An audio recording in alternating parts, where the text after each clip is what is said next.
Hey, listeners, Geoff Zimfer, thank you for tuning in. Hey, is this your first time here? Let me give you a special shout out and a welcome. I'd love to connect with you personally. So how do we do that? You can find me multiple places on the interwebs. You can go to my Facebook group, just for the Mortgage Marketing Radio podcast. Go ahead and hit me up there in the group and come on in and join. We've got additional content and networking and cool stuff happening inside the community over at the Mortgage Marketing Radio podcast. So check that out. Secondly, this podcast is brought to you, as always, by our primary sponsor, and that is the Mortgage Marketing Pro membership and community. What is that? Who is that for? Well, that is for loan officers, should it be you, who's interested in getting serious about going to the next level in their business, getting serious about finally succeeding with some predictability with real estate agents, attracting real estate agents, getting more referrals from real estate agents, building your personal brand amongst your local real estate agents to rise above the noise and get chosen as the go-to lender in your local market.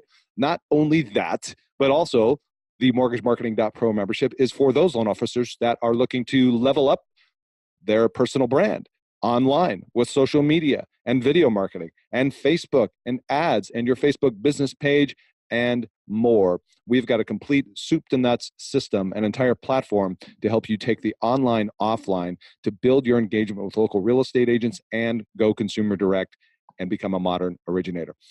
How do you learn more? Hey, there's an 8-minute video over at mortgagemarketing.pro that's going to give you the entire overview. Check it out if you're interested. That'll give you all the deets, and I'd love to see you inside there. We also have our own private community just for pro members where we go deep with weekly coaching calls and additional exclusive content only for our pro members. So check that out if that's in your area of interest. Anyway, so that's that. Let's get into this week's special show with our special guest, Alex McFadyen. I'm so thrilled to finally bring Alex to the show. I've been watching him from afar for some time. He built an incredible brand for himself up in Vancouver, British Columbia area. What you get with Alex is professional mortgage advice and a pug. That's right, a pug. You know, the dog, the pug. You've got to hear Alex's story. It's incredibly compelling. Let me give you some quick facts just as a setup to before we get into this week's episode. So in 2015, basically Alex started over from ground zero, started from scratch in his market, no referral partners, no business, no nothing. And in 2018, he helped over 204 families purchase a home to the tune of $85 million. Folks, 3 years. That's a 3-year trajectory from 0 to 204 families helped, $85 million. You want to know how he did it? Tune in to this episode. He didn't do it by cold calling, do it by door knocking. Not saying those things aren't right or they don't work. All right, they're engaging a brand buzz and that brand that actually by default disqualifies some people. Forget.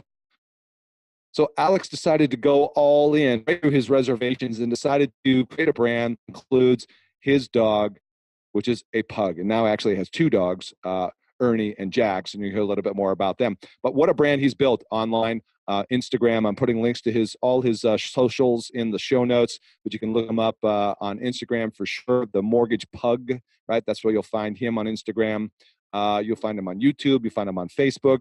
And what you'll hear from his story is that he's focused on the long game, and he's focused on creating education, creating engagement with his community, his local community of both realtor referrals, but also his local community of potential home buyers and sellers and all that kind of stuff. And I mean, look at the results speak for themselves, right? 3 short years, 85 million in production, 204 units. You got to hear this guy's story and how he's doing it. And there's a lot of ahas and takeaways in this that you can borrow and utilize for yourself. Here's the thing. Don't try and copy. As Alex says, be you, be real, and make it fun, right?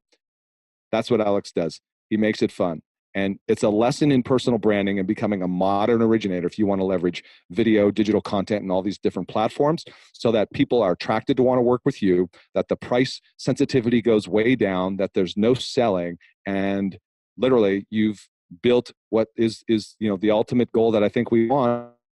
Reaching out to you saying, hey man, I need to buy a house, saw your stuff, following you for a while, you're my man, right? Let's go make it happen. So take notes. If you're driving, come back and listen to this the second time, go follow Alex, check out, see what he's doing, and see what you can borrow and learn from Alex and the Mortgage Pug. So with that said, let's get into this week's show. Alex, welcome to the show. Hello, Geoff. Thank you for having me. I appreciate it, my friend. From far up north across the border, man. What is up so far? Listen, I can see the border from my house. That's how far away I am. I'm like 5 minutes away. Good. You're nice and close. All right. So for the listeners who want to know, who is Alex McFadyen? And by the way, did I pronounce that correctly? It's McFadyen, but that's okay. Totally okay. Fine. Hey, man, my last name's Zimfer, so trust me. All right. So tell us who you are, quick background, why do you love loans, and then we'll get into it. Man, all right. So obviously, you know my name now at this point right now. Most people don't even know my name. They're starting to figure it out. Most people know me as the Mortgage Pug, right, which is my brand, if you will, my handle. And it's kind of funny how it's morphed into that, where half the people have it in their phone as the Mortgage Pug. Why do I like loans? I don't know that I like loans, to be completely honest with you. I like the opportunity that's serving these people and these families and achieving goals, whether it be our partners or the families. I like that side of it. I like the problem solving. I like the marketing aspect. I don't necessarily care much for the actual loans. I don't know if that sounds crazy. When I say that, I find some people, what? You don't like, you know so much about it. Like, no, I actually enjoy the other aspects. So hopefully that answers your question on that. I think you asked who I am. That's a big thing. Well, obviously, I'm from way up here in Canada, way up north. Not sure if you had too many people on the show from that. I've been licensed since about 2011, but I had only a brief period where I was doing kind of a pseudo sales role. I didn't even know what I was doing. Left the industry, came back January 1st, 2015 after a major health incident, and came back with a vengeance, joined up with a team, left the team 9 months later, started my own thing and started my own team 6 months later. And here we are today. Okay. So did I hear you correctly? You came back into the industry in 2013? I came back in 2015. 2015. All right. So real quick, give us 2018 numbers, units. What did that look like? 2018, $85 million of volume. And 204 people that we helped, or 204 units, whatever way you want to look at it. Yep. No, so thank you for that correction. I got to learn to say that because it's actually more accurate. Well, it's kind of funny because, the technical definition, we say units or deals or, files or whatever, but we just try and shift our mindset by saying that. And I thought it was really corny at the start, but I truly believe in that mindset focus shift. And even just saying it out loud is impactful to the way that you feel about what you're doing, right? 100%, man. Absolutely. Mindset's an interesting topic. I've been focusing on that a lot lately. But you're right. It's like, how do you see yourself? Do you see yourself as doing a unit, doing a loan, or you see yourself as helping a family?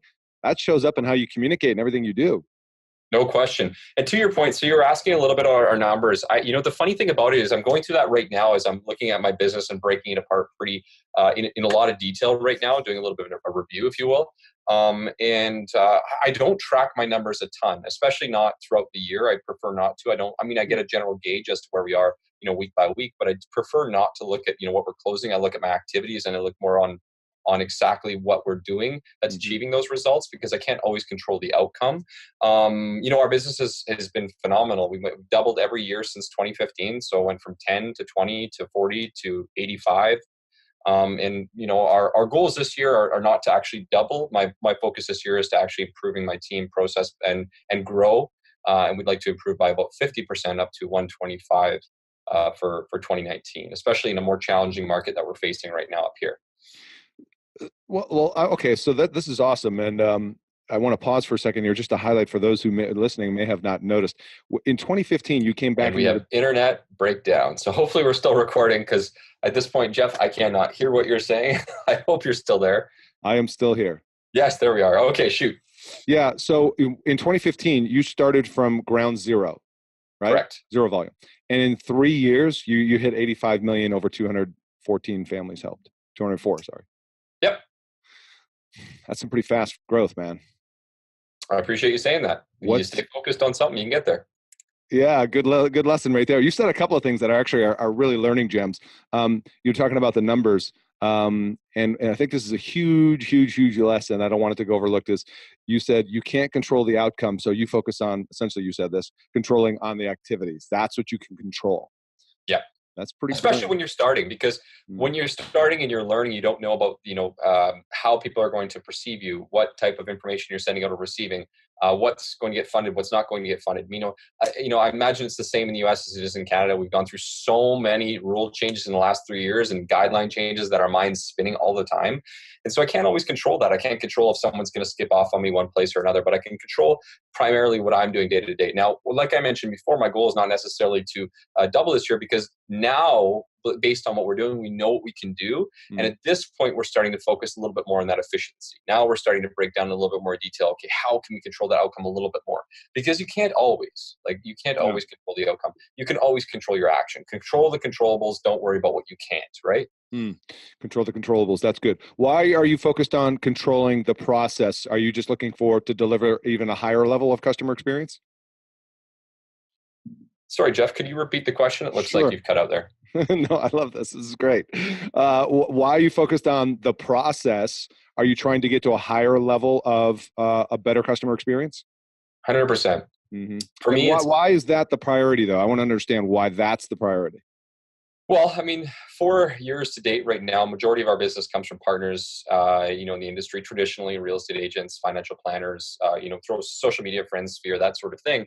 But that's a lot of work, and there's a lot of chasing involved, and there's a lot of educating, and it's just a lot of work, and we all know that our database is very valuable. So in my opinion, if you focus primarily on that experience, whether it's for your partners, your clients, before, after, during, then those people are likely to want to continue to work. This is not rocket science. It's like they'll work with you more in the future. And I've already started to feel that in my business at this point. Now, as we move in and next year enter year 5, this is when I anticipate this will likely take over. And if they remember how good that experience was before, why would they ever go anywhere else? So we invest a lot of time, a lot of energy now going forward and before, but especially now into that experience, so that, hey, listen, I don't have to do quite as much of that the groundwork to keep our base. Our base is our database. That's how we continue to stay consistent. All the extra outsourcing and all the extra lead generation, whether it be through whatever manner, is now like an icing on the cake, really, at the end of the day. Does that make sense? No, 100% makes sense. So what you're trying to do is really, or if I can use the word organically, or organically grow your business by delivering a kick-ass customer experience that's going to get people talking about you, keeping them loyal, building a fence around them, essentially disrupt-proofing your business. Yeah, there you go. And it's so true. Again, I'm repeating what almost anybody would probably say about this who's been in the industry for a period of time, is that, serving and taking care of your past clients it's a significantly easier sale than taking on someone new that doesn't know you. It's whenever someone calls like, hey, Alex, I need help with this. Like, can you do it or can you not? It's not like, hey, I want to go check out this lender, this lender, this lender, this lender. It's like, Alex, you do it for me, as opposed to them, hustling around. And then it's just a matter of taking care of them again. And that's easy. What's an insight into maybe one area you've highlighted as a process that you're definitely going to improve on? What are we going to improve on? So we believe that one of our highlights is customer communication. So client communication and what's going on here, what's going on there, how's that happening, what's happening, the different ways that we do it through videos, through text, through email. We want to just get better at that consistently. So we're going to focus on our strengths, and we're going to continue to operate in those parameters. Once we've hammered our strengths down and we feel super confident, then we'll start to work on our maybe something that's not quite as strong that we can pick up a little bit. But I truly just believe that, and this has been how I built my business so fast, is I try not to worry too much about what I'm really not that good at. Obviously I'll be aware of it. You have to be aware, but I try to focus on what I'm best at. So I say to people like, hey, listen, if you are just terrible face-to-face with people and you're just awkward and you're not good at it, then don't go networking. Don't go to networking events. Don't do that kind of stuff. Like, who cares? Get on the phone and dial on the phone and just get better than anybody else on the phone. If you're great when it comes to like doing social media, then crush social media better than anybody else out there and just be so good at it and get the best. Because it's only if you're at the top and if you're one of the best people will you actually stand out in that sea of hundreds of thousands of other people, right? So focus on your strengths, which is actually something that I was counterintuitive to what I used to believe. I used to believe, okay, I'm not very good here. I should probably get better there.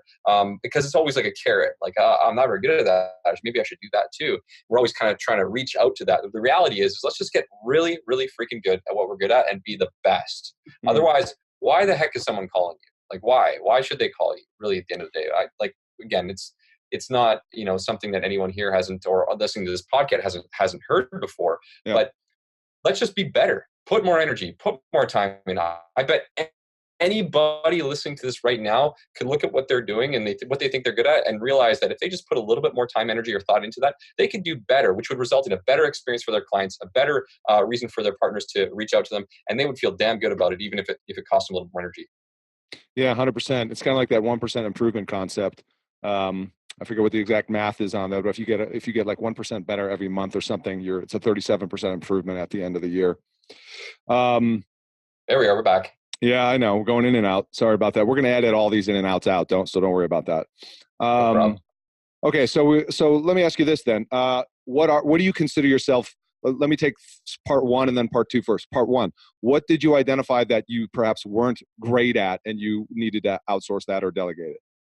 The technical side of the process. I understood it, but I wasn't good at doing it. I don't have a long enough attention span I had to learn it, right? Let's say the underwriting aspect. I know the process is a little bit different up here than it is in the US. Like I don't have a underwriting or a processing center or anything. Like we do it everything, start to finish. Mm-hmm. So I learned how to do it all. I understood it and I learned it better than anybody else, but I wasn't really great at it. I didn't enjoy it. I didn't like all the detail, the monotony and back and forth on that. Right. So that was not something I was great at. So I just got better at understanding the programs. And then we hired someone on my team who loved doing it.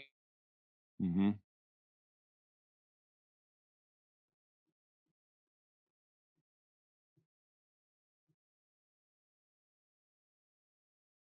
On what I'm best at, which is, of course, in my experience, is advising people when it comes to clients, is like having those communications, uncovering opportunities. That's what I'm good at. In addition to that is I love marketing. I love building relationships. So I love doing videos. I like doing all that kind of stuff. So Right. It shows in what I do because I enjoy it. So I got better at that. Yeah, and that's a nice transition into what you are great at, which is what kind of brought us here together. And kind of what's put you on the map for a lot of people is your branding, your marketing, the Mortgage Pug, which is kind of taken on let me ask you this. We'll get into, did you know, or did you think that the whole Mortgage Pug thing would become what it is today? No. No. No. So give us a little backstory. For those that don't know, you'll see links in the show notes. I'll put images on the blog page and all that kind of stuff to add to his website and all that stuff. But how did that whole thing with the dog start? He was already my dog. He was already a big part of my life. That's good. It sounds so corny, but like he was like the resident dog that whenever any of my buddies, they talked about me, instead of asking like, how are you doing? How's your wife doing? It's like his name, the original dog, his name is Ernie. Whoa. Time out. What do you mean original? So we got number two. We got two now. We got two. You have two together. Yeah, we got two. They're both still around. Okay. Oh yeah, they're both alive. All we right. got a succession plan in place. Don't worry. Good. So it wouldn't be like, hey, how are you doing? It's like, how's Ernie? Where's Ernie? What's he doing? Why isn't he here with us? They love him because he's one of those creatures that he's got such a ridiculous personality. Yeah. And at the time that I got him, I think pugs are kind of more of a fad now, but when I got him, it wasn't so much yet. So it was kind of like this weird creature that no one could figure out, that snorted around and was just kind of, in your grill. So anyways, long story short, people would always remember me for that anyways. And then, into 2015, about 9 months in, I was like, I got to rebrand myself. I got to step out. I got to do something different. And my wife said, why don't you use, she'd been saying it for months, why don't you just use the dog, be a pug mortgages or something, she would say all the time. And I was like, that's terrible. Like nobody's going to take these serious. I'm going to walk in, and I'm going to have a client who's buying $1 million property, and they're going to look at me and be like, it's going to mortgage from this pug guy. No. And she's like, oh, who cares? Like she didn't really, know her much. Just do it. I was like, no chance. So anyways, long story short, one of my, the brokers who was on the similar company as me, she went and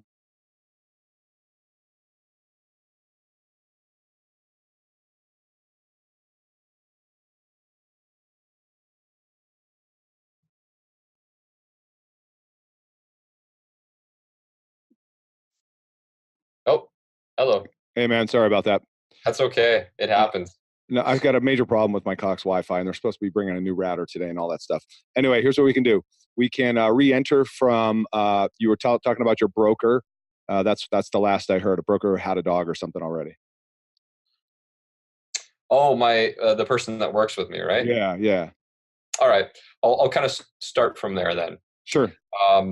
So anyways, flashback, one of my co-brokers or someone in my company went and got a picture of my dog, sent it to the marketing person for the company, came back, had this post, said something like Mortgage Pug or hashtag Mortgage Pug on it. And she's like, I want you to post this up on your Facebook wall. Go post it now. See what happens. So I was like, no, okay, fine. So I went and did it. And it was just like, I wouldn't say viral per se, but it was a hit. Everybody liked it. Everybody loved it. They're like, oh, this is great. I love your brand. I love what's going on. It's so cool. And so anyways, yeah, it just sold me on it. I was like, let's go. Let's do it. What do I got to lose? I mean, at the time, obviously, I wasn't doing a ton of business and I was looking for something unique. And I'm like, you know what? If that many people like it, then maybe I can focus on this younger crowd that gets it, right? Mm-hmm. And so yeah, that's kind of where it started off. And then it kind of took a mind of its own. And we didn't really know what to make of it. I went and got a logo made and some other stuff. And, really it just kind of started up as using him in my images. So having that, trying to focus on what we're trying to create, which is a little bit more of a fun environment. Mortgages don't have to be scary and boring and dry like a bank. Let's have some fun with it. We got this goofy little animal here who just focuses on being around people. Let's have some fun, right? Let's have some humility. We can take it serious. That's what I'm here for. But the dog is meant to distract you in the meantime. Yeah. So that's really good stuff. There's a lot in there because you did have some reservations about it, right? Which is understandable. I think anybody would. Because you were like anybody when they're talking about having a brand and standing for something, then there's a concern. Well, what are other people going to think? They're going to quote judge me, But good news is you got through that really fast. Do you tend to then is your target market the younger market? Yeah, that's a great question. Initially when I started, getting into it, my primary focus was first-time buyers and move-up buyers, so young families. That was a lot of what I was targeting at that time. And so, yeah, it definitely helped because, having the dog there, a lot of people, were into it. I always tell people, I'm like, listen, are there people who loved it? Yes. Were there people who didn't like it? I had people who didn't want to work with me because of it. But the cool thing about that is that it eliminated people that I don't want to work with anyways, because they have a fun attitude. They're going to be stressful and frustrating. And it's like good riddance. And I hope you have success wherever it is you're going. Right. And so, yes, there was some controversy. There was a lot of questions. I had some trepidation. It took me a little while before I fully went into it. And then, you know what? I just dove right in because there's no point in doing something unless you're going 100% all in. So everything from, posting videos. So I post when I started, it was like back in, 2015, 2016, I started posting monthly videos, just educating people because I primarily just wanted to focus on a couple things. One, the first-time buyers and move-up buyers. And what did I know about them is that the information is difficult, confusing to understand and take in. And nobody is out there really explaining it in a way which is easy to understand. In addition, I had a lot to learn. So I learned it. Then I put it out to the public. And I just had a video with me and my pug. So that was how we started. So, and like I said, for those listening, you have to go over to the blog page or check the show notes for we've got links to like all your videos because you've got quite a library. You've got a YouTube channel that's just, it's rocking, man. I love that. It's stacked up with, like you said, I think you started with videos like 2015, right? Yep. Yeah. And if you go back and whenever, this is a hot topic right now, the video thing. I've been obviously hitting this for a few years and it's a hot topic. But if you go back and watch my first videos, man, they were bad. Like I looked awkward, uncomfortable, not sure myself. Welcome to the club, man. Right? We all do. Yeah. Yeah. So that was, just like anybody else, it was the way it is. But we started looking at that and saying it's working because I kept learning more and more. Yeah. I kept educating more and more. And then I became, people would look for my information on regular. Realtors say, hey, are you putting out a video on this? Are you putting out a video on this? My past clients would be like, are you putting out a video on the change of the rates? Are you putting out, whenever there's any major events? Yeah, of course, it's coming to your inbox. So now I have to do it. Wow. In addition, we just said, let's do a video once a week. And then any major event that occurs. And that was kind of like through 2017, continued through 2018. And then we started adding in things like, live videos, interviews. Awesome for you to do this podcast. But if I had the capacity right now, I would be doing that with you as well. But it's just about education, man. That's it. Right. 100% education. And it's interesting to hear the response from the audience, referral partners alike, is that there's this expectation and dependency now. They look forward to your content. Oh my God, that's the holy grail, Oh, no question. They were like, when is this video coming? Can you teach me how to do this? Can you do, whatever? I've done now probably about 10 presentations. I'm actually speaking at the Bomb conference if anybody's going up in Colorado, which is going to be awesome. I don't even know how they invited me, but I'm excited to watch and listen from all the other folks who are doing video stuff. If you're not going, I think there's like 14 tickets left. Whoever gets on board, you should be there. Oh, wow. Anything social media or video related in real estate or mortgages or insurance, that's where you need to be. Anyways, that was a quick plug. No, that's a good reminder because I've had Steve Passanelli on the podcast, and that's I think in May in Denver. Yes. Yeah, I'm going to put Yeah. links to the show notes. So we had another podcast where we talked about that as well, and I plan on being there. God willing, after this, I got to go buy my ticket. So, all right, cool. All right, where was I going to go? I want to think about this. So you started with the dog, the pup. What are both of their names again? Ernie and Oh, Ernie and Jax. Jax was adopted, so we didn't have a choice in the name. So those were the two dogs. We built them into our brand. It just became our focus. And then everything that we do around that was built in, okay, what makes people feel good? How do we make them feel good? And I know there's some people who have some pretty cool processes and, we're learning from them and so forth. But it was just in our mind, it's just like, is this going to help people? Is this going to make them feel happy? Let's continue that's like our North Star that's guiding us all the time, is that kind of humility and that fun, right? Yeah, well, you've got 1,000 followers on your Facebook page right now. Your YouTube channel. I mean, you're building an audience, right? And that's the key. And you're making it fun. Oh, I was going to go back to for the younger people. They do find the information confusing, and the home buying process is challenging, and all that kind of stuff. So you're definitely leading with education and content on that. I was going to ask you. Do you have a sense, and this is, I hate the question, right? Of like, hey, like the ROI tracking deals from social and all that stuff. But what have you noticed in terms of do you get organic business coming to you? 100%. So I look at it as brand recognition. So I'm most active on Instagram, then Facebook. I post everything on YouTube. Full disclosure, I haven't spent the time to build a subscriber list. It's kind of like my dictionary right now, or sorry, it's kind of where my library is at this point right now. That's the next step right now. Is now that I've got all this content, let's start amping that up and getting people on there, which is what I'll be keying on later this year. But with that being said, specifically, what is my ROI? Yeah, I'm sure I could look at people and say, like, they got me from Facebook, from here or there, whatnot. But what I actually know that it helps me is my existing relationships become stronger. The people that connect with me, I try to connect with everybody on Instagram or through my business page or whatever, and they just see my face consistently. And because they see my face over and over and over and over again, they're going to consistently think of me. And so what happens is, it's a long game for me. Like, I don't do online leads. I don't do anything like that.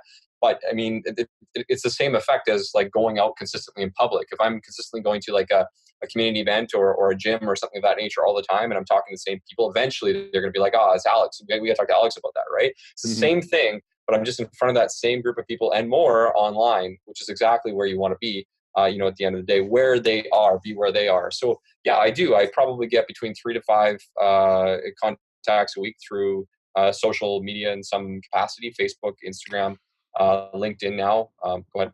Well, the thing I want to point out about those contacts, correct me if I'm wrong, but I know this from interviewing other people that are on a similar path as you, is there's like zero selling on those contacts. There's much reduced price sensitivity. And it's pretty much when they reach out to contact to you, that's like, I've been consuming your content. Hey, I'm ready to go.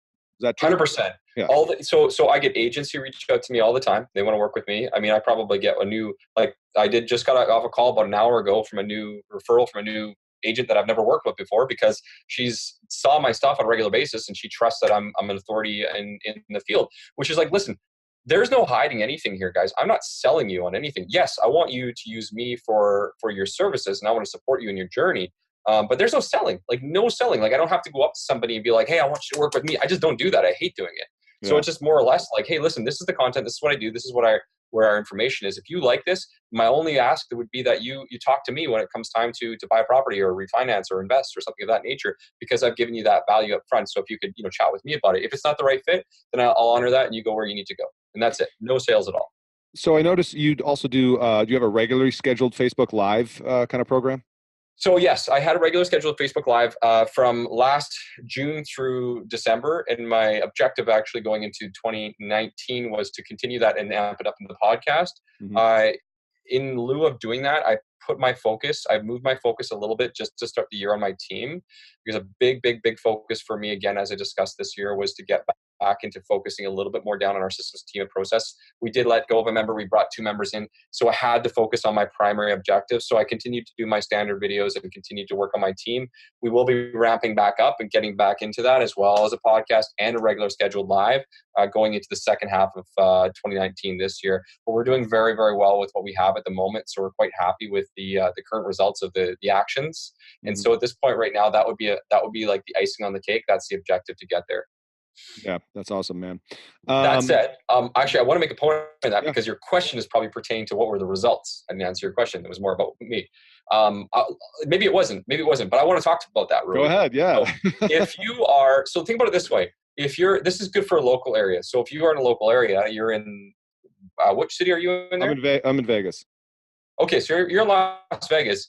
Then what I would recommend is if you were someone who wants to create an influence in an area, then what you would do is you would figure out what it is that people care about. There's two sides to that. One, figure out what people actually care about, what they're looking to hear. But more importantly, to do the live interview with the people that you want to work with. That's really where you want to go with it. So figure out how you're giving them value. So listen, Mr. Life insurance agent or realtor or financial planner or whoever it is that you work with or business person, I want to give you a platform. I've got an audience of X amount of people that are watching and consuming audience at a regular day. Let's do a 30-minute show. And we're going to give value to all these other people, and I'm going to help you get your business out there. In exchange for that, you don't ask for anything. You don't ask for nothing at all. And these people, naturally, they're more likely to want to work with you. And in addition, you're creating value for them. Right. And you're connecting yourself with a lot of local influencers, and that's got a whole ripple effect and all that stuff. Yeah, everybody sees you. Yeah, no doubt. Are you trying to become the digital mayor of your kind of town area? Yep, 100%. Yeah. Okay. I think you're doing a good job of it from what I can tell, man, from a distance. That's awesome. Okay. In the last few minutes we have, it's funny, with this, there's too many thoughts. That's it, dude. I feel like a schmuck with all these dropouts. I'm going to go blow up my router after this. If it doesn't work in the end, let me know. We'll find a time to make it work. No, what happens is it creates 3 different videos, and my editor blends them all together. So I've been through this. That's why Cox is supposed to be here anytime now. What I was going to ask you was, I'll roll back into it. Okay, 3, 2, 1. All right. So for those listening who are apprehensive about going all in like you have on a particular channel, a brand, or whatever, give them a quick coaching session. Help them get over and understand. Let me couch it this way. This is actually a better setup. I've talked to, I'm sure you've heard it, I've talked to a number of LOs. I'll give you a real life example. Somebody says to me the other day on a coaching call, well, I'm not on Facebook and I really don't plan to be. Or I've been in this business for 18 years and I've never needed social media. So tell me why I need social media. All right, Alex, you tell them. So here's the thing. On a coaching call, you might have a little more challenge, but I tell people don't do something that you're not going to do. If you're not going to do it, don't bother with it, right? But what I did say before, which is first thing that anyone does is when they get a referral or they get a recommendation is they're going to look you up either on Google or on Facebook.